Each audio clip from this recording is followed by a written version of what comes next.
আমি 5 বছর ধরে মায়ের অপারেশনের জন্য দেশে টাকা পাঠিয়েছি। এখন জানতে পারলাম মা 10 বছর আগেই মারা গেছেন। তাহলে আমার টাকা কে নিচ্ছিল? আমার নাম মিথিলা, সবাই আমাকে মিথি নামে ডাকে। আমি আমজাদ হোসেনের বড় মেয়ে।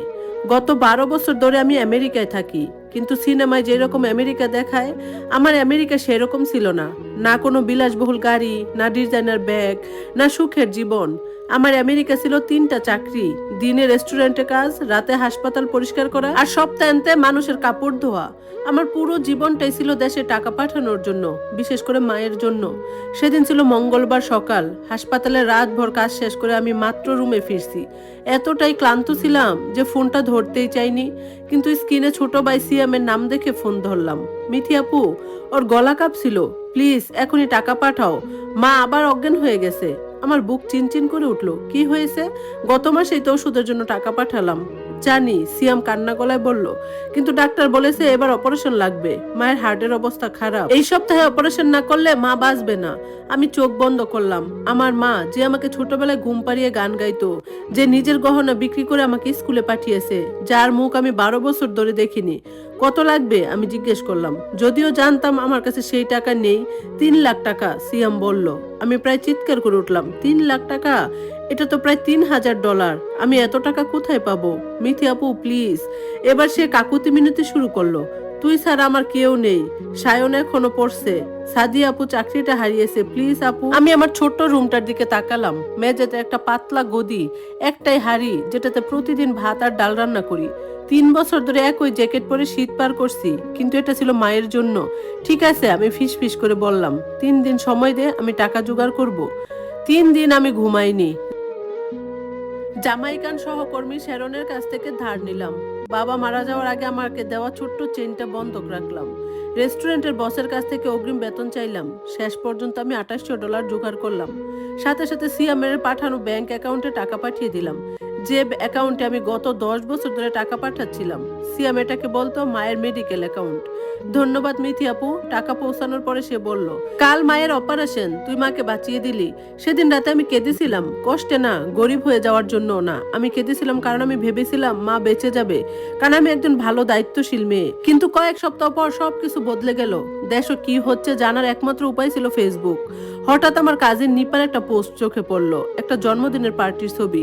আর ছবির মাঝখানে দামি কাতান শাড়ি পরে গলায় সোনার মালা নিয়ে হাসছে আমার বোন সাদিয়া। যে সাদিয়ার কথায় সিএম বলেছিল চাকরি হারিয়েছে, যে নাকি মায়ের চিকিৎসার সাহায্য করতে পারছে না। কিন্তু আমাকে সবচেয়ে বেশি থামিয়ে দিল ক্যাপশনটা, মায়ের 65তম জন্মদিন ধুমধাম করে উদযাপন। এখন পায়ের ব্যথা সেরে গেছে, সবাই আবার নাচতে পারছে। আমি আবার পড়লাম, তারপর আবার মায়ের 65তম জন্মদিন। কিন্তু সিয়াম তো বলেছিল 3 সপ্তাহ আগে মায়ের হার্ট অপারেশন হয়েছে। আর পায়ের ব্যথা মানে কি? মায়ের তো হার্টের সমস্যা ছিল। আমার হাত কাঁপতে শুরু করলো। আমি আরো ছবি দেখতে লাগলাম। মা কেক কাটছে, মা হাসছে, একজন সুস্থ মানুষের মতো, হার্ট অপারেশন করা রোগীর মতো না। আমি সাথে সাথে সিয়ামকে ফোন দিলাম। মিথি আপু, ওর গলায় অস্বস্তি, কেমন আছিস? সিয়াম, আমি ধীরে বললাম, আমি মায়ের জন্মদিনের ছবি দেখলাম, তুই বলেছিলি 3 সপ্তাহ আগে মায়ের হার্ট অপারেশন হয়েছে। আবার নীরবতা। সিয়াম, এবার আমি চিৎকার করলাম, কি হচ্ছে? মা যদি অপারেশন করে থাকে তাহলে ওভাবে হাসছে কিভাবে? আপু শান্ত হ, না সত্যি বল। এটা তেমন কিছু না, সে দ্রুত বলল। মায়ের একটু পায়ের সমস্যা ছিল, কিন্তু টাকা চিকিৎসায় গেছে, বাকিটা বাড়ির কাজ, সায়নের সেমিস্টার ফি। আমি ফোন কেটে দিলাম। আমার পুরো শরীর কাঁপছিল। 10 বছর ধরে আমি টাকা পাঠিয়েছি প্রতি মাসে, কখনো কখনো মাসে 2 বার, মায়ের হার্টের ওষুধের জন্য, ডাক্তারের জন্য, বিশেষ খাবারের জন্য হাজার হাজার ডলার। আর এখন সিয়াম বলছে সেটা পায়ের চিকিৎসা ছিল। এত বড় মিথ্যা! আমি তাড়াতাড়ি আমার পুরনো বন্ধু ইতির নাম্বারে খুঁজলাম। সে এখনো আমাদের গ্রামেই থাকে। যদি কেউ সত্যি বলে তাহলে সেই বলবে। ইতি, একটা কথা জিজ্ঞেস করব? আমি ফোনে বললাম, আমার মা কেমন আছে? উপাসে দীর্ঘ নীরবতা। তারপর সে ধীরে বলল, মিথি, কোন মা? আমার মা সুফিয়া বেগম। আবার নীরবতা। এরপর কাপা গলায় বলল, মিথি, আমি জানি না এটা কিভাবে বলবো। আমার বুক ধড়ফড় করছিল। কি বলবি? মিথি, তোর মা 5 বছর আগে মারা গেছেন। আমরা তো ওনার দাফনও করেছি, তুই কি জানিস না? ফোনটা আমার হাত থেকে পড়ে গেল। চারপাশ ঘুরতে লাগলো। না, এটা মিথ্যা, ভুল।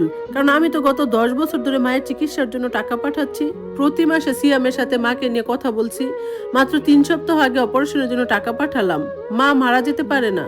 আর যদি সত্যি মা মারা গিয়ে থাকে তাহলে এতদিন টাকা কে নিচ্ছিল? মেঝেতে পড়ে থাকা ফোনটার ওপাশ থেকে ইতির গলা তখন ভেসে আসছিল, মিথি, হ্যালো মিথি, তুই আসিস? কিন্তু আমার কানে তখন কোনো শব্দ ঢুকছিল না।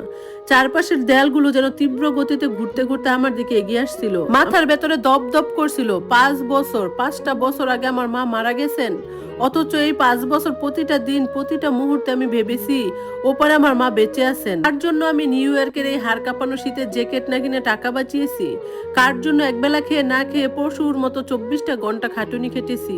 আমার পুরো শরীর কাঁপছিল। আমি ফোনটা তুলে কোনো মতে আবার কানে নিলাম। কান্না নয়, আমার গলা দিয়ে তখন হিংস্র একটা চিৎকার বেরিয়ে এলো, ইতি, তুই মিথ্যা বলছিস। শিয়াম আমার সাথে প্রতিদিন মায়ের কথা বলে। আমি ফেসবুকে মায়ের ফটো দেখেছি। এই তো 3 সপ্তাহ আগে মায়ের হার্টের অপারেশনের জন্য আমি 3 লাখ টাকা পাঠালাম। মা মরলে সেই টাকা কে নিল? ইতি ওপাশ থেকে কেঁদে ফেললো, ফিস ফিস করে বলল, মিতি, তুই শান্ত হ। গ্রামের সবাই দেখেছে তোর মা 5 বছর আগে লিভার সিরোসিসে ভুগে মারা গেছে। শিয়াম আর সাদিয়া আমাদের সবাইকে বলেছিল যে তুই সব জানিস, কিন্তু ভিসার সমস্যার জন্য দেশে আসতে পারিস না। তুই নাকি নিজেই ওদের নিষেধ করেছিস, তোকে যেন বারবার ফোন করে বিরক্ত না করা হয়। কথাটা শুনে আমার বুকের ভেতরটা যেন পাথর হয়ে গেল। নিজের ভাই আর বোন মিলে গ্রামের মানুষের কাছে আমাকে এমন পাষাণ মেয়ে বানিয়েছে, যে মায়ের মৃত্যুর পরও দেশে আসেনি, আর আমার কাছে মায়ের হার্টের অসুখের কাল্পনিক গল্প ফেদে প্রতি মাসে টাকা চুষে নিয়েছে। আমি আর একটা মুহূর্ত দেরি করলাম না। শরীর আর মনের সবটুকু ক্লান্তি এক নিমিষে উধাও হয়ে সেখানে জেদ আর প্রতিশোধের আগুন জ্বলে উঠল। বুক পকেট থেকে ক্রেডিট কার্ড বের করে সাথে সাথে ঢাকা যাওয়ার সবচেয়ে কাছের ফ্লাইটে একটা টিকিট কেটে ফেললাম।